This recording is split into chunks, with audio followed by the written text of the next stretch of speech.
it comes to bad relationships, what are your red flags? Sometimes the warning signs are there, but you just don't see them till it's too late. So we brought in the big guns, some relation tips to separate the Playboys from the Prince Charmings. Robbie Ludwig, PhD and contributor to Care.com, Heidi Banks, psychotherapist and relationship expert, and Patrick Carone, senior editor for Maxim Magazine, are here with us. It is great to see all of you. Great to see you. And Robbie, why don't we kick things off with you? Because I want to know, sort of, as a person who might be out there looking for someone, what do you want to be looking for? And what's the real red flag that kind of tease all of these things off? Well, I think you need to use your head and your heart when you're looking for a relationship, and sometimes the players just appeal to your heart. The womanizer is the person who's very good looking. He's the guy in the room that every girl wants. He says all the right things that women want to hear. The problem is he's doing that to a lot of different women at the same time. So I think if it's too good to be true, you should kind of be aware of that and step back a bit. And again, to give people, at home a visual here, John Mayer, Colin Farrell. Avoid John Mayer, whatever you do. Some guys you need to avoid. Wragge? If he's in. Oh, that's nice, Doc. That's really. He's not at all. Psychotherapist, what do you think?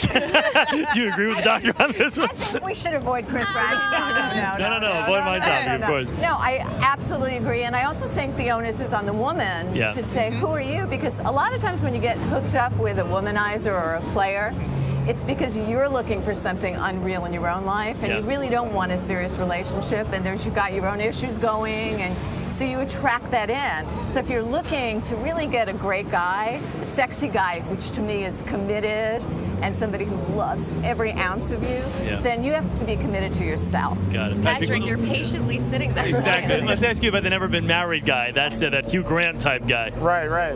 Well, the never been married guy is, sort of a similar thing probably to the womanizer. It's just maybe a matter of age. It's the womanizer that once they start getting into their 40s, suddenly they're the never been married. Yeah. Is that the magical age? 40s is where you should see the red flag? The person who's never been married is just not emotionally mature enough. So even though the age may say 40, in their mind they may feel like they're too young to make that kind of commitment, or marriage is not a good thing. Yeah, men are very funny. They don't want to really get married till they feel secure inside themselves. They want to make sure their finances are, they want children. That's going to be the deciding factor, by the way, with never been married, if they want to move on with their lives. If they're saying, I want children, because if you catch them at the right age, they'll switch like that. Wrong age, you can work and work and work at it, and girls. So you can change people, huh?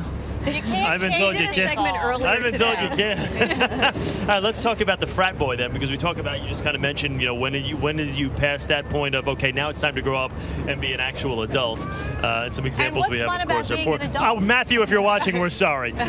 He's grown up. He's got a wife and some kids right now. All right, so let's talk about the frat boy thing. But what's fun about being an adult, right? On one level, you can see where the frat boy wants to hang out with his friends, party, Bongo naked, not have to be responsible for anyone but himself. And this is somebody who probably is mentally more teenager-ish. They're more focused on themselves and not a relationship. Yeah, and then you become their mother. Yeah. That's it. Well, when you get the frat boy, you become the mom. Yeah, Patrick. I think that's the tricky thing about the frat guy, is that the woman, there's one of two possibilities. Either they wind up regressing with them, and so they're going out every night, also drinking a lot, or they come to resent them. Because they're the ones cleaning the Cheetos off of the couch when, he's out partying with his buddies. Final stereotype, the rebounder, the guy who's just out of a relationship. Is that, I don't know, is that a good candidate? Yeah, he's mourning while dating, which is, I think that's an easy one for women. Do you really have the ego to tolerate being the quasi-therapist when you're out on a date? Where the rebounder could be good is if the rebounder knows what he's looking for now and is really ready to move on. But I think if you hear somebody talking too much about an ex, that might be a sign not good. Still around. If there's still pictures around, if there's still little, trinkets, and you say to them, hey, can we move this out? And there's a resistance, there's a resistance about letting them in your home. All right, Robbie, Heidi, Patrick, thank you guys very much.